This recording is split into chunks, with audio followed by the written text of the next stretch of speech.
গৃহস্থের অনুপস্থিতির সুযোগ নিয়ে দুটি বসতবাড়িতে দুষ্কৃতীরা হামলা চালালো। সামগ্রিক ঘটনাকে কেন্দ্র করে চাঞ্চল্য ছড়িয়েছে পূর্ব বর্ধমানের মন্তেশ্বরের ধাওড়াপাড়া ও ঠাকুরপুকুর মোড় এলাকায়। সকালবেলা স্থানীয় মানুষজন দুটি বাড়ির এই লণ্ডভণ্ড পরিস্থিতি দেখতে পান। তারপরই খবর দেওয়া হয় বাড়ির মালিকদের। তারা তড়িঘড়ি আসেন বাড়িতে। খবর দেওয়া হয় মন্তেশ্বর থানার পুলিশকে। পুলিশও সামগ্রিক ঘটনার তদন্ত শুরু করেছে। ঘটনাস্থলে এসে সরেজমিনে তারাও খতিয়ে দেখেছেন বিষয়টি। যদিও বাড়ি থেকে কী কী জিনিস চুরি গিয়েছে সে বিষয়ে অবশ্য উভয় পরিবারের তরফ থেকে সঠিক করে কিছু জানাতে পারেননি।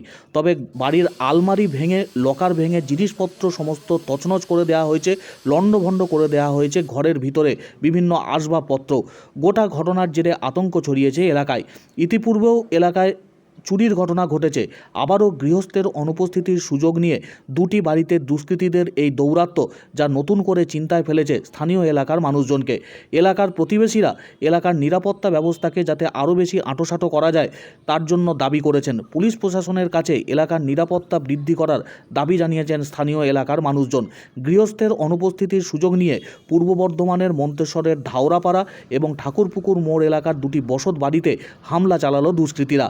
যদিও কে বা কারা এই ঘটনার সঙ্গে যুক্ত সে বিষয়ে স্পষ্ট করে কিছু যেমন জানাতে পারেননি এলাকার মানুষজন এবং বাড়ির সদস্যরা, তার পাশাপাশি বাড়িতে লণ্ডভণ্ড করা পরিস্থিতি হলেও কী কী জিনিস চুরি গিয়েছে তা এখনও পর্যন্ত তারা বুঝে উঠতে পারেননি। সামগ্রিক ঘটনার জেরে আতঙ্ক ছড়িয়েছে এলাকায়। অবিলম্বে দোষীদের চিহ্নিত করে কঠোর শাস্তির দাবি করছেন যেমন এলাকার মানুষজন, তেমনি সামগ্রিকভাবে এলাকার নিরাপত্তা ব্যবস্থার জন্য পুলিশের আরও কড়া নজরদারিতে সরব হয়েছেন স্থানীয় এলাকার বাসিন্দারা।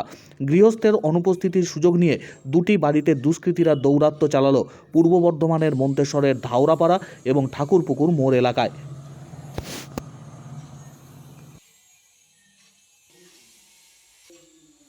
ওই আমি কাল রাতে ছিলাম না, বাপের বাড়ি গিয়েছিলাম আমার একটা কাজে, মানে আমার দাদার অপারেশন হয়েছে, আমি দেখতে গিয়েছিলাম।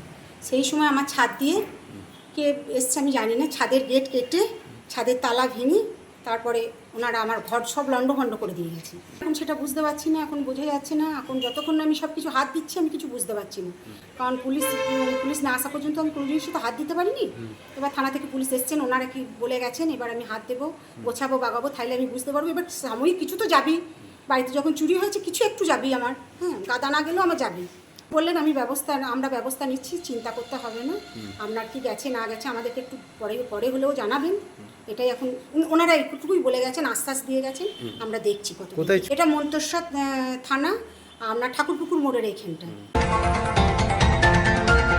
মাসি আমাকে ফোন করেছিল, মাসির বাড়িতে এসে দেখি যে গেটটা খোলা, তো ভেতরে সব জিনিসপত্র সেই ভাঙচুর করে পড়ে রয়েছে, আর ড্রয়ার ফায়ার সব খোলা রয়েছে, আর আলমারিটা ভাঙা রয়েছে, কাপড়পত্র সব খোলা রয়েছে।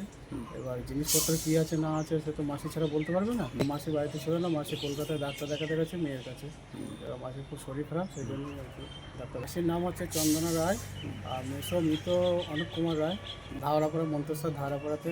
সেটা আমি বলতে পারবো না, কারণ হচ্ছে যে সেরকম কিছু হয়নি, সেটাই বললো। হয়তো টুকটোটাটা কিছু থাকতে পারে। আমি এসে দেখলাম যে গেটে যেরকম তালাটা দেওয়া থাকে সেরকমই দেওয়া আছে।